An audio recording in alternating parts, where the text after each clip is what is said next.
श्री गणेशाय नमः। भक्तों, आज हम आपके लिए यहाँ पर लेकर आए हैं माघ कृष्ण गणेश चतुर्थी व्रत कथा। तो चलिए शुरू करते हैं। सबसे पहले बोलिए गणपति गजानन महाराज की जय। पार्वती जी ने पूछा, हे पुत्र, माघ के महीने में किस गणेश जी का पूजन करना चाहिए? उस दिन पूजन में किस चीज का भोग लगाना चाहिए और किस प्रकार का आहार लेना चाहिए? इसे विस्तार पूर्वक बतलाने का अनुग्रह करो। गणेश जी ने उत्तर दिया कि हे माता, माघ मास में भाल चंद्र नाम के गणेश जी का पूजन करना चाहिए। हे माते, इस दिन तिल के 10 लड्डू बनाइए, 5 लड्डू देवताओं को अर्पित कीजिए और बाकी बचे हुए 5 लड्डू ब्राह्मण को दान कर दीजिए। साथ ही ब्राह्मण की श्रद्धा पूर्वक पूजन कीजिए और उन्हें दक्षिणा दें। इसके बाद स्वयं भी तिल के 10 लड्डुओं का भोजन करें। इसके बारे में मैं आपको राजा हरिश्चंद्र की कथा सुनाता हूँ।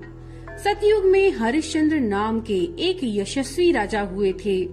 वे क्षत्रिय, धर्म में चतुर, सज्जन स्वभाव, सत्यवक्ता और विद्वान ब्राह्मणों के आराधक थे। हे देवी, उनके राज्य में अधर्म का नाम तक नहीं था तथा कोई भी व्यक्ति गरीब, लूला, लंगड़ा या दुखी भी नहीं था। सभी व्यक्ति रोग रहित एवं चिरायु होते थे। उनके राज्य में ऋषि शर्मा नाम के एक तपस्वी ब्राह्मण रहते थे। एक पुत्र को प्राप्त करने के पश्चात उनका स्वर्गवास हो गया था। पुत्र का पालन पोषण उनकी धर्म पत्नी करने लगी।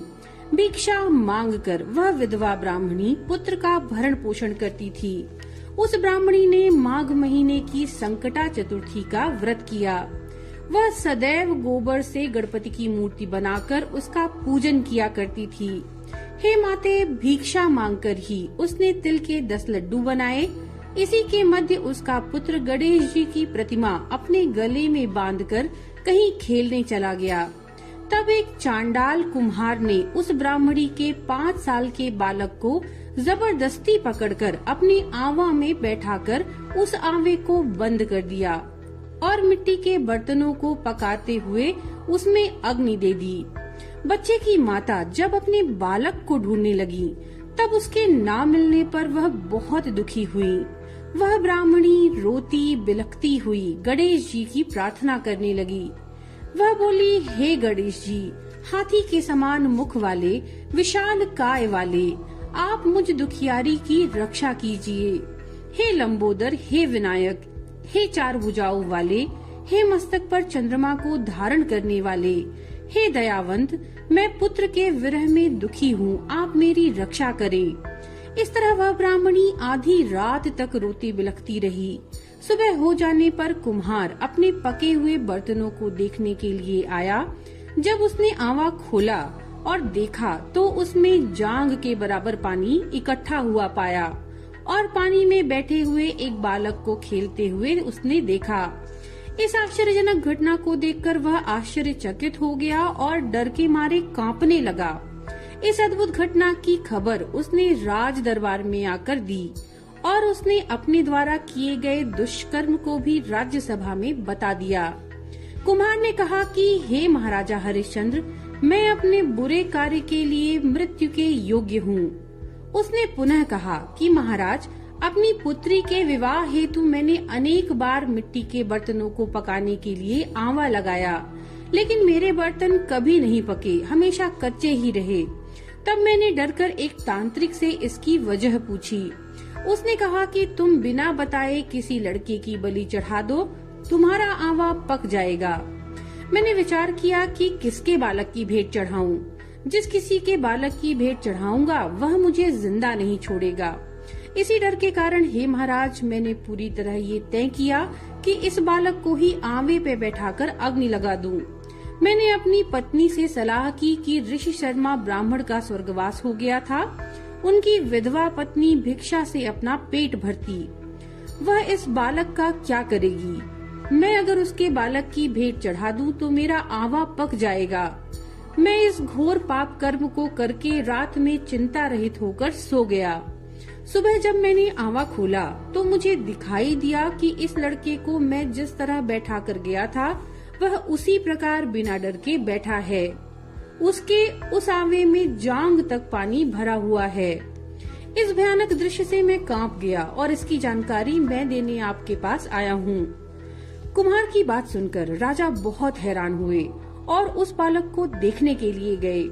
वहाँ बालक को आनंद पूर्वक खेलते हुए देखकर मंत्री ने राजा से कहा, यह क्या बात है?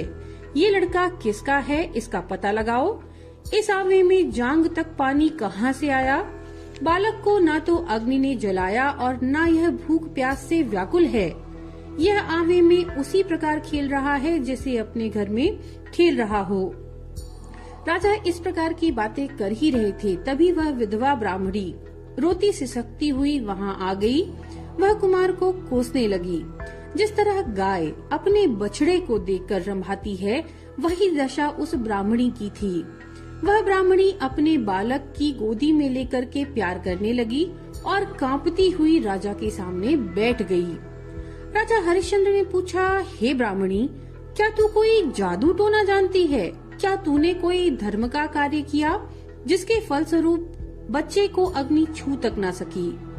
राजा के ऐसा कहने पर ब्राह्मणी बोली, हे महाराज, मैं कोई जादू टोना नहीं जानती और न मैंने कोई तपस्या की। योग आदि विधि भी मैं नहीं जानती। हे महाराज, मैं तो संकट नाशक गणेश चतुर्थी का व्रत करती हूँ। उसी व्रत के प्रभाव के कारण मेरा पुत्र आज जीवित बच गया है। ब्राह्मणी की बात सुनकर राजा ने आदेश दिया कि मेरे राज्य की समस्त जनता इस संकट नाशक गणेश चतुर्थी के व्रत को करे। राजा ने कहा, हे पतिव्रते, तू धन्य है। उस दिन से नगर के सभी लोग प्रत्येक मास की गणेश चतुर्थी का व्रत करने लगे।